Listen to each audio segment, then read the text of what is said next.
This is your GMA Regional TV. Buong puso para sa Pilipino. Kini ang mga dagkong balita karong Miyerkules. Kabanay sa gipatay nga lalaki nga nanrabaho sa poultry farm nanawagan og hustisya. Lalaki nga mipasil patay siyang asawa nangawat og bangka aron moikyas. Kaso sa dengue sa barangay Umapad, Mandawi City, Misaka. Ugon si kapanimay sa Mactan Ibuen Air Base sa Lapu-Lapu City, gidemolish. Ini ang GMA Regional TV, Balitang Bisdak. Maayong hapon na kini ang inyong GMA Regional TV, Balitang Bisdak, ang bugtong kasaligan, kasandigan o kadangpan sa mga Bisaya nga maghatod sa labing dako ug mga nagunang balita nga mahinungdanon sa Central ug Eastern Visayas ug live dinhi sa GMA Complex sa Dakbayan sa Sugbo. Ako si Alan Domingo. Dili madawat sa pamilya sa lalaking trabahante sa usa ka poultry farm sa Balamban ang brutal nga pagpatay kaniya sa kauban na usab niya sa trabaho. Kinsa midunggab nini sa makadaghang higayon o gibusdakan pagyud og barbel ang iyang ulo. Ang suspek na sigpatan nga tuana sa Tabango, Leyte. Sayra nato ang update nining report.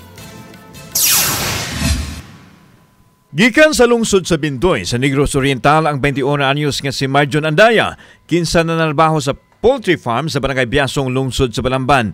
Aron makatabang siya mga ginikanan pagbuhi sa siyam niya ka mga igsuon apan. Nabugto kini dungan siyang sakit nga kamatayon nga literal nga mialingaw-ngaw pa sa dunggan o kasing-kasing siyang pamilya. Ayaw na! Ayaw na lagi!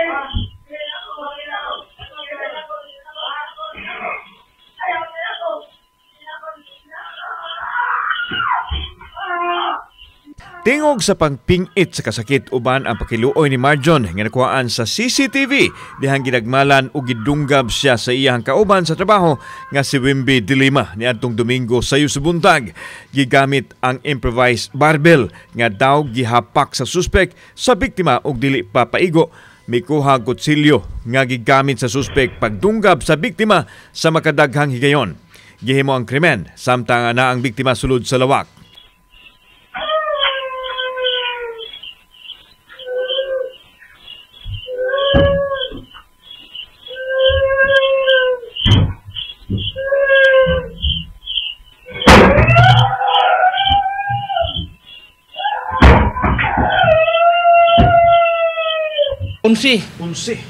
Unsi og binunalan. Way labot ang binunalan sa barbel. Asa man naigo sa bunal sa barbel? Sa ulo, sir. Ulo yun? Oo. Nakadungog mo ato yata ang singgit? Nakadungog niya, sir. May tingin daw yan. Wa magdahom ang pamilya ni Marjon nga luyo sa tinguha niyang makatabang sa pamilya kahuna kini nga iuli nila dito sa Negros Oriental. Do, kung mahimo do, og surrender na lamang do. Para wala ra ni among kagool nga gibati sa imong gibuhat sa kung pag-umangkon do. Dinhi sa kwarta sulod sa poultry farm na hitabo ang krimen. Giingong naghigda na diri ang biktima dihang gisulod sa suspect, dayon dunggab di pagyud igo, nikuha ni siya barbel og gibunal sa biktima. Samtang gitugaan sa kauban sa trabaho nga nag-inom ang droha sa wa pa moadto sa fiesta ug tungod sa kahubog, nagkasinumbagay sila og nalupig ang suspek. Dihang nakauli na ang biktima ug mipahuway sa quarter, didto na gisuod sa suspek ug gihimo ang krimen. Doon na matod pa'y laing kauban nga nakadungog sa singgit sa biktima apan gibati kini og kahadlok. Mausab kini ang migawas sa pakisusi sa kapulisan sa Balamban. Abtan mo. O sa maingon niya? Wag na kayong makialam. Balik na kayo sa building ninyo. Kung magsumbong kayo sa polis, balikan ko kayo. Yan ang sinabi niya. Pinuntahan nila, tamang-tama naman paalis na yung suspect. Oo. At binantaan sila na wag nang makialam. At yun, nakalabas na ng farm until naka-receive tayo ng information nasa Tabango, Leyte na ang ating suspect. Giingon na sigpatan ang suspect sa Tabango, Leyte o nakikalayo na ang Balamban Police Station sa ilahang counterpart. Tungod kay dili na mahog nga hot pursuit operation, iduso sa Balamban PNP ang kasong murder batok sa suspitsado. Nananawagan ako sa ating mga concerned citizen, particularly dito sa Tabango, Leyte, no? Kung meron kayong information na leading sa ating suspect dito sa pagpatay sa Balamban, sa poultry farm, please contact sa ating nearest police station. Hustisya ang bugtong makapagaan sa gibating kasakit sa pamilya sa biktima ug mahitabo lamang kini kung madakpan ang suspitsado. Kauban si Clover Lumayag, ako si Alan Domingo. Balitang Bisdak. Nadakpan ang 51 anyos nga lalaking may pusil patay siyang 38 anyos nga asawa na Domingo sa gabi daplin sa daan sa Barangay Tabunok, Dakbayan sa Talisay. Ang detalye sa report ni Femery Dumabok. Nasikop alas 3 gahapon sa Tambalanan ang 51 anyos nga suspitsado nga si Rodino Francisco. Mato sa hepe sa Talisay City Police Office nga midangop siyang mga kabanay sa lungsod sa Dalaget ang suspitsado. Nang huwam pamatod kini og motorbangka apan wa nagibalik kay di ay maoy gamiton unta paglabang sa silingang probinsya. Apan nahutdan og gasolina sa kadagatan sa lungsod sa Alcoy. Gingong desperado na kini og nagbuak og botilya nga gigamit pagdunggab siyang kaugalingon. May na lang nga nakit-an kini sa mga mananagat o gidala sa Tambalanan. Pasok pa rin to sa hot pursuit, no? Kasi continuous, relentless and non-stop hot pursuit man yung ginawa natin. Ang plano niya is dadaan sa dagat kasi alam niya na naka-alerto ang ating kapulisan. Kasi nga po, na-heads up naman natin yung ibang police station. Out of desperation, no? He tried to kill himself. Actually, ang unang statement ng suspect ay mag-ikog sana siya sa baril. Si Francisco nga naka-hospital arrest pa karon. Gingong miangkon sa kapulisan sa gimong pagpatay siyang asawa nitong Domingo sa gabi. Ang negosyanteng biktima nga si Eileen, 38 anyos, nagkaunuban siyang kabanay daplin sa daan sa Barangay Tabunok, Talisay City sa dihang gipusil sa makadagang higayon sa iyang bana. Matod pa ang grabing gibating selos ang hinungdan nga gipatay niini ang biktima. May nabasa siya sa chat. According to him, on his allegation, may kabit nga po yung ating biktima. At the same time, siya daw yung uunahing papatayin kaya inunahan na niya yung ating biktima. But in contrary naman po sa sinasabi ng ibang witnesses. Nasutaw sab sa kapulisan sa Dakbayan sa Talisay nga dunay unom ka mga pending warrant of arrest ang suspitsado tungod sa nakadiyang kaso sa pagpamusil sa Ozamis City. Kasong parricide ipasaka sa dinakpan. Uban ni Godfrey Relien, Femery Dumabok. Balitang Bisdak. Usa ka senior citizen ang nanawagan karon sa lokal nga gamhanan sa Rekman sa Lapu-Lapu nga matabunan na unta ang drainage line sa merkado diin siya nabuwasot ug naumod pagyud. Siluan meron din na dunay live update kabahin ini. Bye.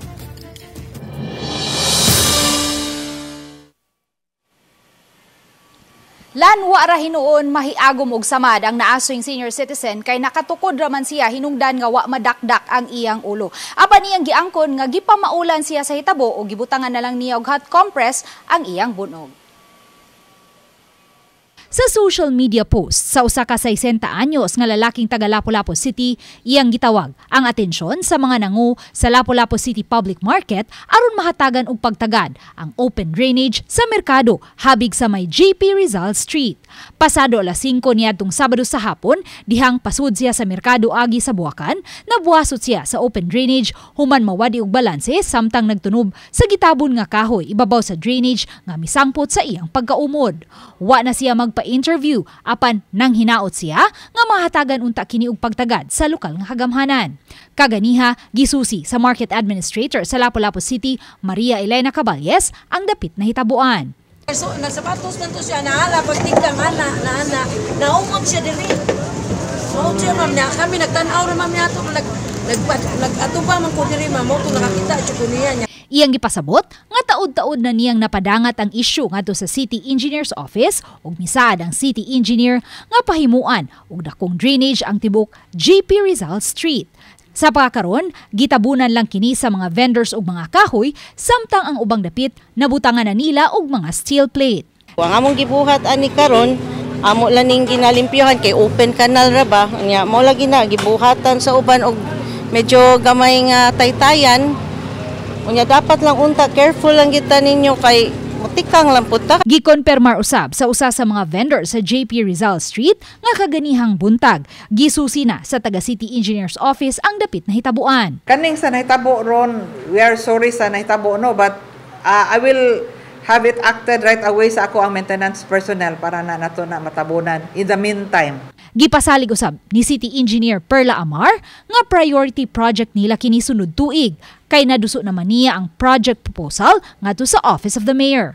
We already have concreted the road. Ang ato ang napong isunod ang pagrehab sa drainage line. So hopefully budgetan nato na by next year usa na sa atong prioridad nga ato nang marehab ang maong drainage line.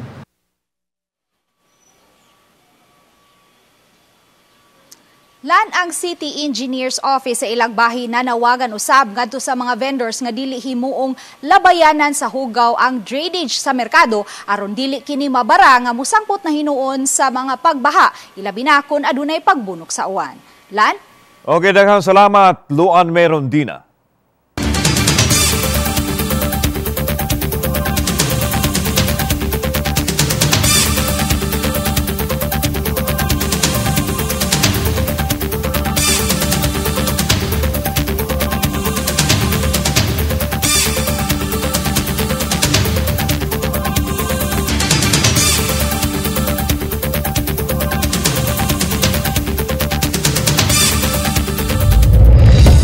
Kini ang GMA Regional TV Balitang Bisdak.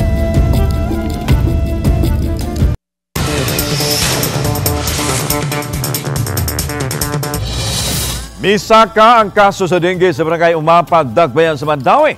Subay nini, mas subsub karon ang ipahigayon nilang pagpanglimpyo o ang pagpahigayon sa misting operations. Si Mark Ridge Abella sa report.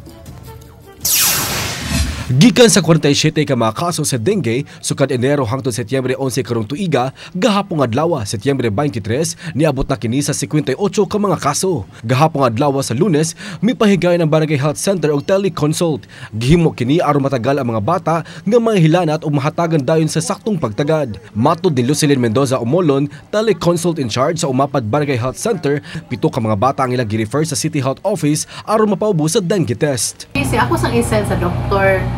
O ang doktor ra say mo reply nako, ako ra say mo butang sa among folder kung unsa iyang i-request sa CBC ba or unsa iyang matan-aw. Gipasabot ni Arlene Gono, public health nurse sa Barangay Umapad, nga sa unang adlaw pa lang sa hilanat sa bata, ila na kining i-refer sa City Health Office aron mahatagan og labing daling pagtagad. Ila naman gi-add one day fever, ila ginota to one day fever, then after a series of days nga repeat dengue test, di pa nang found out nga dengue siya, na naiuban, respiratory problems lang. Gipahibaw ni Umapad Barangay Captain Reb Cortez nga sagad sa mga nagka-dengue mga bata. Gihimo na hinoon sa ilang barangay ang tanang mahimo aron mapugan ang pagkatap ni ini. Mostly mga bata. Ang among nurse, si Ma'am Arlene Guno, suri-suri siya sa kadapurok. IEC siya. Kipahibaw mga katauhan. Kasagaran sa 58 ka mga kaso sa Barangay Umapad, ana sa Purok Limoncito, Manstil 9. Subay ni ini, mihangyo si Esterlita Budiit sa Barangay Health Center nga pahigayon og missing operation ang ilang purok. Para makuan gani ang mga kanaang kuan dito sa mga purok, sir. Kay tungod daghan na ang dengue. Ang gihatag ng missing operation ng mga chemical sa Mandaue City Health Office mo'y gigamit aron sa Umapad Barangay Hall sa pagpahigayon sa missing operation. Kauban si Clans Gabutin, Mark Ridge Abella. Balitang Bisdak. Nakikalayon karon ang Talisay City Police sa Cebu City Police Office tungod sa mga tulis nga nahitabo sa Dakbayan nga naglambigit sa mga e-bike driver nga taga-Dakbayan sa Sugbo.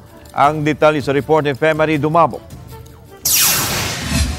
Mitala gupat ka mga mulupyo sa Dakbayan sa Talisay ang nabiktima sa pagpanulis diha sa kadalanan sa Cebu South Road property sa habig sa Talisay City sugod sa Agosto ug ning buwana. Gitumbok ang mga tulisan ng mga e-bike driver nga taga Dakbayan sa Subo. Matod sa hepe sa Talisay City Police Station nga ang upat ang nagpost online og wa ni report sa police station. Hinungdan nga ila kining gi-contact og nakig-alayon sila sa Labangon Police Station. Usa sa mga tulisan ang nasikop nitong Domingo sa hapon. Human kini nag-viral online ang kuha sa CCTV diin nakitang nanulis among e-bike driver nga gilang si Jessica Niete.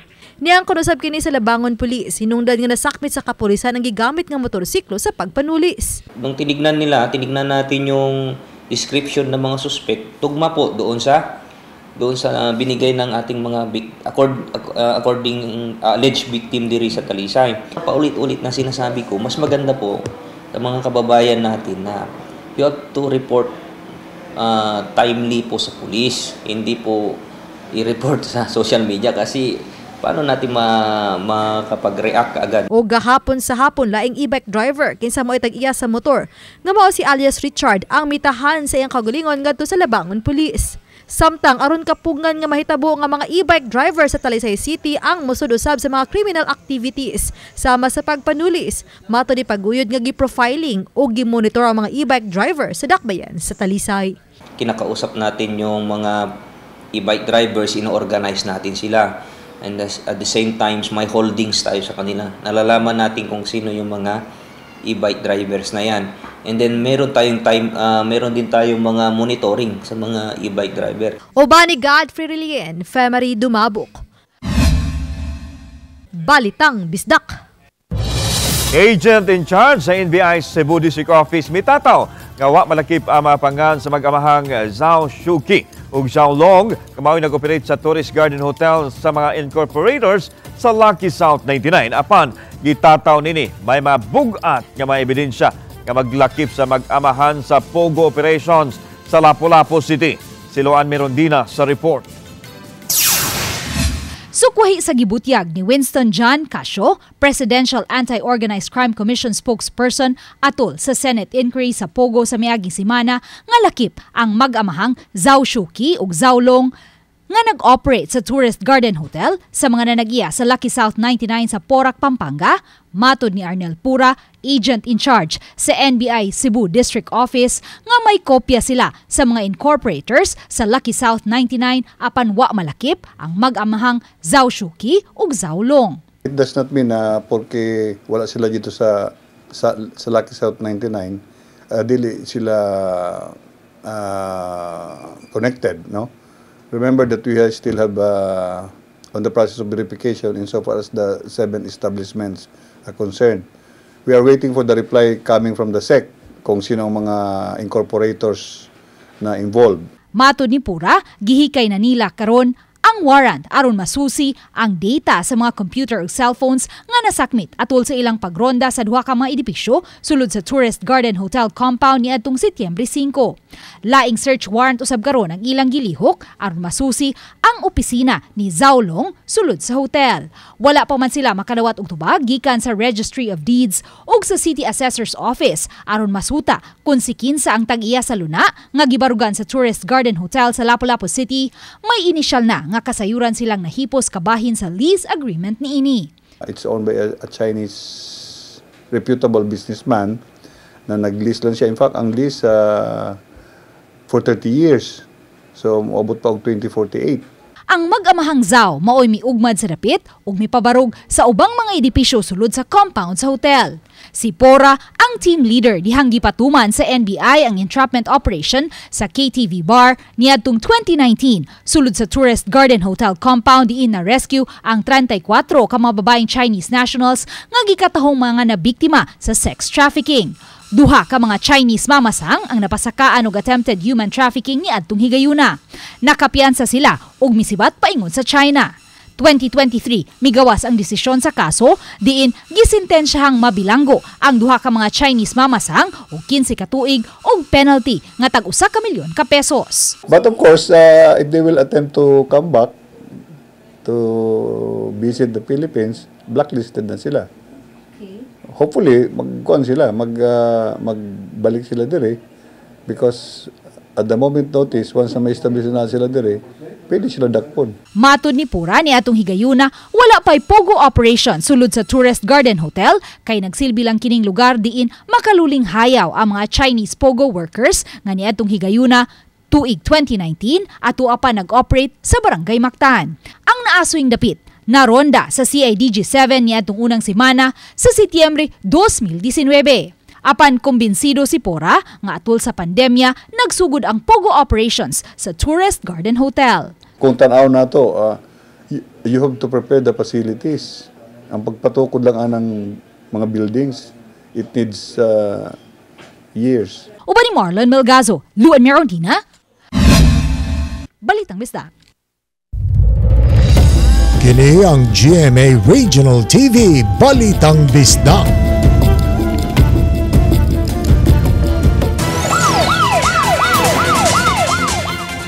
Babaeng gitumbok nga high-value individual nga taga-Dakmen Sugboan na sikop atol sa bypass operation sa gipahigayon sa City Intelligence Unit, City Drug Enforcement Unit sa Mandawi City Police o sa Philippine Drug Enforcement Agency kon PDEA-7 na sikop ang 20 anyos nga suspect atol sa bypass operation nga gipahigayon pasado alas 9 kagabi sa Realty Street sa Barangay Subang Dagko, Mandawi City. Bato ni Police Lieutenant Colonel Mercy Villaro ang tigpamapa sa Mandawi City Police Office nga nasakmit sa joint personnel sa PDEA-7 o MCBO ang 500 grams nga giturang shabu nga nagibanabanang mo kantidad og 3.4 million pesos. Kasong kalapasan sa Section 5 o 11 sa Republic Act 9165 o mas na ilang Comprehensive Dangerous Drugs Act of 2002 ang ipasaka batok sa suspect. It is not over until it is over. Kaya gipadayag ni Cebu City Mayor Mike Rama.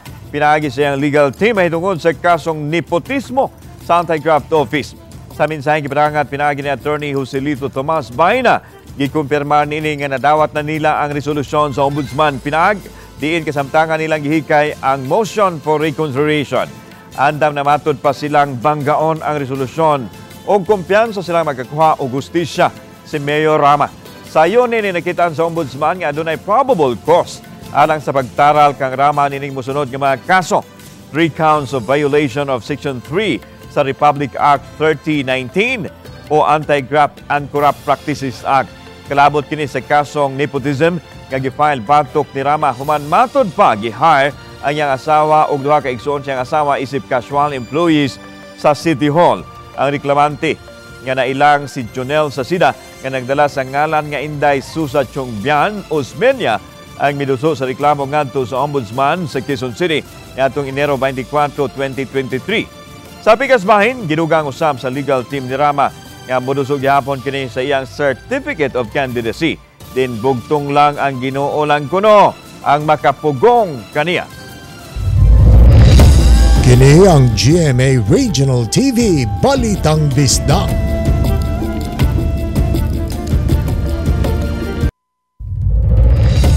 Kini ang GMA Regional TV Balitang Bisdak. 12 ka panimay sa Ermines Village sa Brigadier General Benito Ibuen Air Base. Imando sa RTC Branch 53 nga ma-demolish karong adlaw. Sa videong kuha sa usa ka retired Air Force makita ang pag-demolish sa mga unit nga iya sa mga retiradong sakop sa Philippine Air Force. Sa text message nga nadawat sa RTV Balitang Bisdak gibutsyag ni retired Master Sergeant Anthony Urias upat ka mga panimay ang hingpit nga na-demolish karong adlaw. Lain pang 5 ang gubunonon ug mga adlaw. Sa paghanay ni balita, way pamahayag nga giliwatan ang retiradong mga Air Force nga apektado sa demolisyon. Gitahasan ang Lapu-Lapu City Police nga malinawon ang gihimong demolition. Matod ni Police Lieutenant Colonel Christian Torres, spokesperson sa Lapu-Lapu City Police Office, migawas ang writ of demolition sa wa pa ang pandemya apan nangan-angan ang pagpatuma nini. Nakapahigayon hinog pre-demolition conference, nagsilbing complainant ang Solicitor General. Gusto nilang ang katong dili na active, dapat dili na sila manag-iya ng mga balaya. Kung mahimo katong active na sad ang ilang papuyon diha considering mamay gaserbisyo. Nitabo mo daghan mong mga retiree diha nga naagihapon sa sud nga ang katutang active duty mo na nag-abang. Wala matubang sa RTV Balitang Bisdak ang Public Information Officer sa 560th Wing aron kakuan unta sa ilang habing. Nakamog na grabing paghuot sa trapiko kining trailer truck na nabirya sa Cebu, South Coastal Road at tubangan sa International ug Talisay City Fishport. Matod ni Joy Tumulak, happy sa City Tuda nga milanat gyud og kapin sa usa ka oras ang paghuot sa trapiko sa mga dapit. Human nga ang outermost lane lang padong sa Southern Cebu ang magian sa masakinan kay ang trailer truck nga nagkarga og heavy equipment. Ang matud pa nabalian og usa ka parte nini diha sa ligid. Hinungdan nga di na kini kadagan. Gikinahanglan pa og pipila ka heavy truck nga motabang sa pagpambalhin sa heavy equipment sa laing truck. Ug aron masiguro nga way madisgrasya, gisirado ang tulo ka lane pa southbound. Nahitabo kini pasado alas 10 ganinang bundag. Naisyuhan na ang driver og sa truck og citation ticket sa reckless driving o kaning obstruction. Padadaan sila og invitation, pag-settle sa ilang mga obligasyon, pero after pila ka days nga wa sila mo mo bayad sa ilang mga penalty, that's the time nga mahimo may legal action. Truckers, no? Ug mahimo sihot ilang isuhito ang ilahang equipment. Ilang binigyan ang ilang trailer o wa bay mga problema. Unya ilang i-observe og pila ka tonelada ang dapat dadoon anang ilahang equipment. Tigbakay na usab sa kaka ang napuhag sa kapulisan sa Station 10 sa Cebu City Police Office sa Doña Maria 1, Barangay Punta Princesa alas 9 kagabi. Nagtingkagol sa bilangguan ang upat ka manlalaki human na sakpan nagsugal gamit ang pagpaaway sa kaka. Sumani Police Major Eranio Regidor ang hipe sa Labangon Police Station nga daghan og mitawag kanila gumikan sa kasaba sa mga nagsugal og kaka. Daghan usab ang nananaw sa nasing matang sa sugal hinungdan nga ila kining gironda. Nasakmit sa kapulisan ang kapin 2,000 nga pusta, duha ka box nga dunay sulod nga 12 ka mga kaka ug improvised spider ring nga dunay pisi. Kasong kalapasan sa Presidential Decree 1602 o illegal gambling ang ipasaka batok sa mga suspitsado.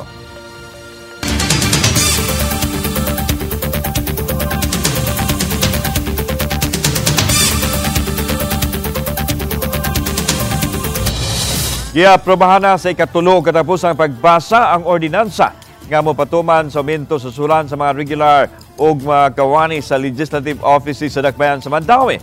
Sa regular session, giaprobahan ang ginusong ordinansahon ni Konsehal Marie Imalin Cortez Zapra ang chair sa Committee on Budget and Finance. Alang kini sa unang hugna sa aumento sa suhulan sa mga regular employees o sa mga legislative staff. Ubos ordinansa ang mga utility worker nga naubos sa salary grade mamintuhan og 500 pesos nga usbaw sa sulan matag buwan. Tungod ang ilang sulan nga 13,000 pesos maabot na kinig 13,000 o 500 pesos. Sugod kini may pikto sa buwan sa Agosto. Gitinguha sa konseho nga mahatag kini sunod buwan sa Oktubre hinuon adunay dawatong salary differential ang matag regular employee o legislative staff sugod sulod sa duha ka buwan sa Agosto o Setyembre. So hopefully masugdan na niya ni nato ang process for the first tranche of sa pa kano sa mo take effect ang iyang effectivity karon last na may nag-istorya sa ato ang sa budget, it's August. Not earlier than August 2 but sa August siya.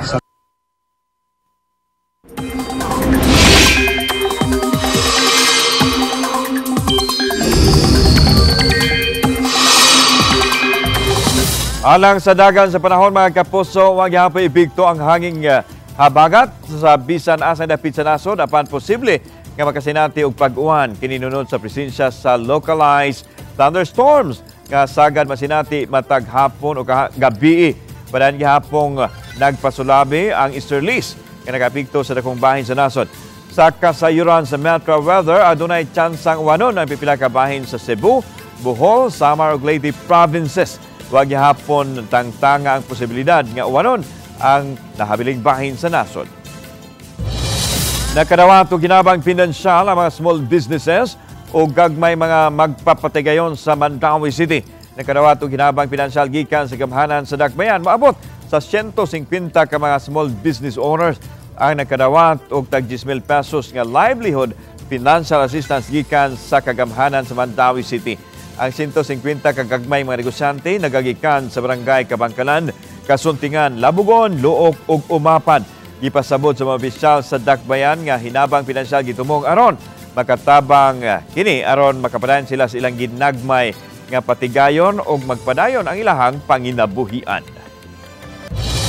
Naimong sikit ang duha tali sa GRU Heavy Bombers batok sa katbang nining Arellano Chiefs sa NCAA Season 100. Kini human milabaw og 3 puntos ang GRU Heavy Bombers sa katapusang hugna sa duwa.